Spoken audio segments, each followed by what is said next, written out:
To be real with you guys, I'm not really shocked when I heard this story because I know there are a lot of children that go missing, especially if you're talking about folks not knowing what happens to their kids when they're trying to send them across the country and they could just end up in anybody's hands. It doesn't surprise me when you have a story like this pop up. So before I give you guys any of the details about this story, let me give you a disclaimer first. Some viewers may find the following content offensive and controversial. The information in this video comes from multiple sources, including court records, official police charges, news web articles, and interviews. This video commentary also contains my personal opinions about the facts of this story. The point is to use this story as a cautionary tale in hopes of preventing tragedies like these to children going forward. Viewer discretion is advised. That is your official disclaimer. All right, let's go ahead and get started. Let me tell you guys, I'm getting this from NBCnews.com, so thank you for the article. Let me say that. Federal investigators are looking into whether 50 children, that's a lot, 50 children, some as young as 13 years old, who were allegedly illegally employed cleaning Midwestern slaughterhouses, were victims of labor trafficking, three officials from the Department of Homeland Security told NBC News. Homeland Security investigations agents have interviewed the children who worked cleaning a JBS Foods slaughterhouse in Grand Island, Nebraska, the officials say. There is no indication DHS is investigating the company that hired the children, Packers Sanitation Services, Inc., or PSSI, for human trafficking. Instead, said two DHS officials, DHS is investigating to rule out the possibility that outside traffickers may have forced children to work for PSSI and profited off of their labor. In a statement, a spokesperson for Immigration and Customs Enforcement, a division of DHS, due to an ongoing investigation, Homeland Security and Investigations cannot comment at this time and refer to questions to the U.S. Labor Department. In December, a result of an investigation by the Labor Department and a civil suit filed against the company by the government, PSSI agreed to consent order with the department and agreed to abide by child labor laws. And labor investigators found that a total of 50 children working for PSSI in at least 5 locations, including Grand Island plant and a second JBS Foods plant in Worthington, Minnesota. And I just want you guys to take a guess as to what nationality these children are. Because I think you can look at the pictures and you pretty much get an idea about the nationality and the background of these children and how this might have happened. Federal officials argue that the company violated the Fair Labor Standards Act, which prohibits oppressive child labor and minors from working in any kind of hazardous employment, according to the complaint from December. The department's child labor regulations designate many roles in slaughterhouse and meatpacking facilities as hazardous for minors. In court filings, the company did not deny hiring children, but attributed it to rogue individuals who presented fake ID with social security numbers that were even verified by federal government E-Verify system. The Labor Department says its investigation, which began in August, is ongoing as it scours company records from 50 locations. And I'm sorry, I personally believe that they knew the kids were working there. I just don't see how do you not know?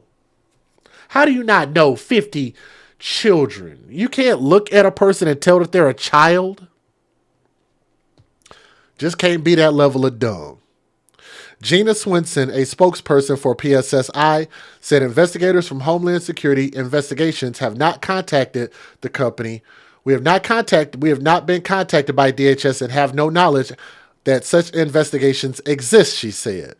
We have always taken rigorous steps to comply with the law, including use of the government's E-Verify system for new hires, extensive training for all hiring managers, multiple audits, and use of biometrics, Swinson said. Our compliance plans are also modeled after the U.S. Immigration and Customs Enforcement, ICE, recommended best practices. Homeland Security investigations inquiry into possible human trafficking was triggered by a large number of migrant minors involved in the case and not necessarily by specific allegations of trafficking to DHS officials say. PSSI's 17,000 employees cleaned the largest meat processing plants in America for household brands at 700 sites across the country. Local officials and advocates in Grand Island and Worthington say that they have noticed an increase in the number of Spanish-speaking unaccompanied minors in their areas in recent years, and observation supported by Health and Human Services data. I'm sorry, I can't read that properly. The youngest person found to be cleaning slaughterhouses for PSSI was 13 years old. The children who worked for PSSI attended school during the day and worked overnight, facing dangerous conditions, with some as young as 13 and 14 years old, found to have chemical burns on their hands from exposure to strong cleaning chemicals, according to the court documents the government filed in its lawsuit against PSSI and a local police report previously obtained and reported by NBC News.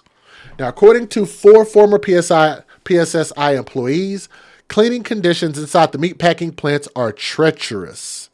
A former PSSI compliance officer who still works in the industry and did not want to be identified says the kill floors in meatpacking plants have a slippery combination of hot water, animal fat, and soap that she likened to an ice rink.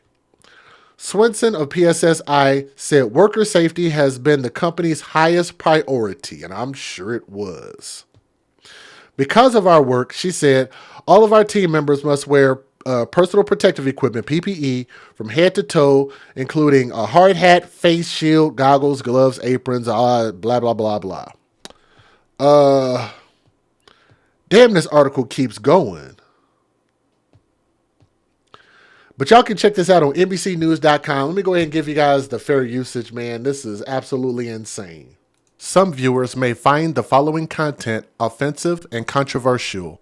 The information in this video comes from multiple sources, including court records, official police charges, news web articles, and interviews. This video commentary also contains my personal opinions about the facts of this story.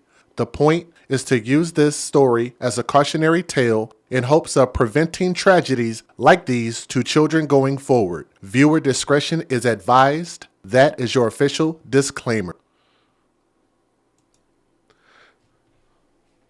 If you guys are listening, man, do me a favor and please click that thumbs up and keep these kids, because they're still kids. I don't care what country they come from. They still babies. They still kids. And somebody's got to give a damn about them, man, because clearly the people at these plants, they don't care. They just want to get their bread. They want to get their money. And they want to get labor as cheap as possible. That's so sad how this can even be a thing. A little before midnight in Grand Island, Nebraska, dozens of workers file into one of several slaughterhouses across the Midwest. And tonight, officials from the Department of Homeland Security tell NBC News federal investigators are looking into whether 50 children who were illegally employed by Packers Sanitation Services, or PSSI, some as young as 13, were victims of human trafficking. In August, the Department of Labor opened an investigation into PSSI, scouring company records from 50 locations. So far, they say, at least 50 children were found to be working graveyard shifts for PSSI, and at least 5 locations, including the Grand Island plant and a second JBS Foods plant in Worthington, Minnesota. Audrey Lutz has been helping migrant children who say they worked at the Grand Island plant. It was the hardest phone call of my career to receive, that there were children and young children, 13 and 14, working out at the meatpacking plant and on the cleaning crew. In court filings, the company did not deny hiring children, but attributed it to rogue individuals who presented fake identification. You met them. Do they look like adults to you? I would have a hard time ever calling the people I've met with adults. They certainly look, especially the youngest middle schoolers, no way to pass as an adult. PSSI's 17,000 employees clean the largest meat processing plants in America for household brands at 700 sites across the country. Former employees we spoke to said it's a dangerous working environment. But be prepared to undergo extreme temperature changes from hot to cold, withstand wetness and humidity, and work around chemicals. Lutz says she thinks the children may have been part of a trafficking scheme that led them to work at a slaughterhouse in her town of just over 50,000 people. There's too many coincidences with these children to think that this wasn't some kind of plot entertained by a trafficker, a coyote, a smuggler, or potentially even somebody who worked for PSSI. A spokeswoman for PSSI says investigators from Homeland Security Investigations have not contacted the company and said in a statement, "We have always taken rigorous steps to comply with the law, including use of the government's E-Verify system for new hires, extensive training for all hiring managers, multiple audits, and use of biometrics." So far, no penalties or fines have been imposed, but Lutz is calling for accountability.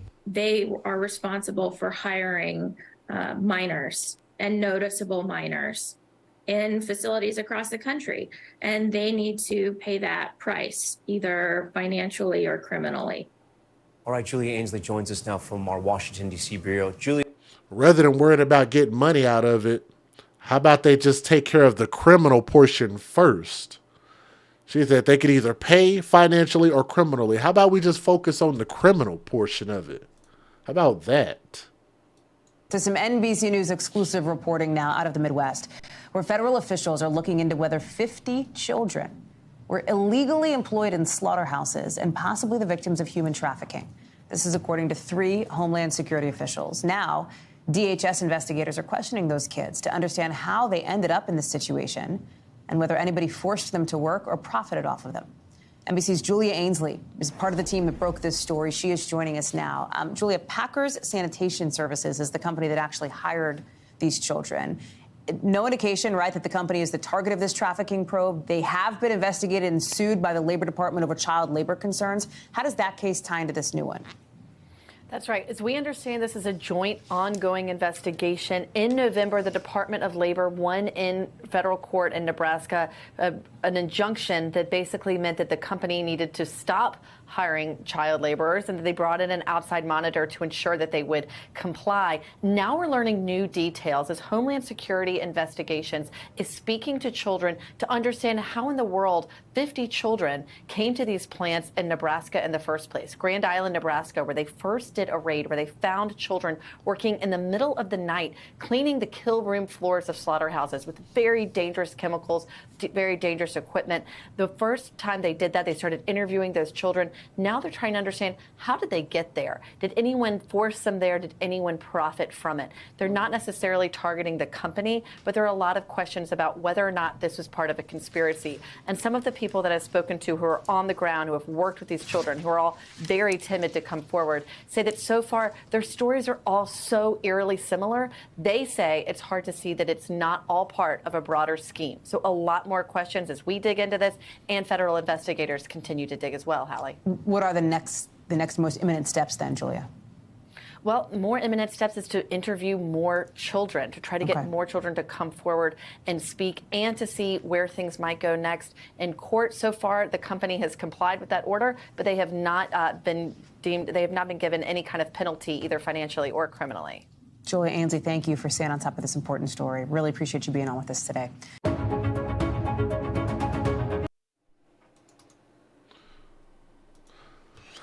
How do you prevent this? I don't know whether this is like a border problem. Is this a parent problem with these children's nationality, their ethnic background? Like, where are their parents at? Somebody knows something in order to get to a point to where you have this number of children that just go unaccounted for them to even be in a position like this, like I said, and for anybody at that plant who knew that they were there. They all knew that they were there. They saw these people and knew that they were kids, didn't give a damn. And to just go about their day like, we'll just take a fine and they won't be able to work for us no more. And we're just going to move on past this. I'm sorry, man, but that's just not right. But keep those kids in your prayers because they're still babies.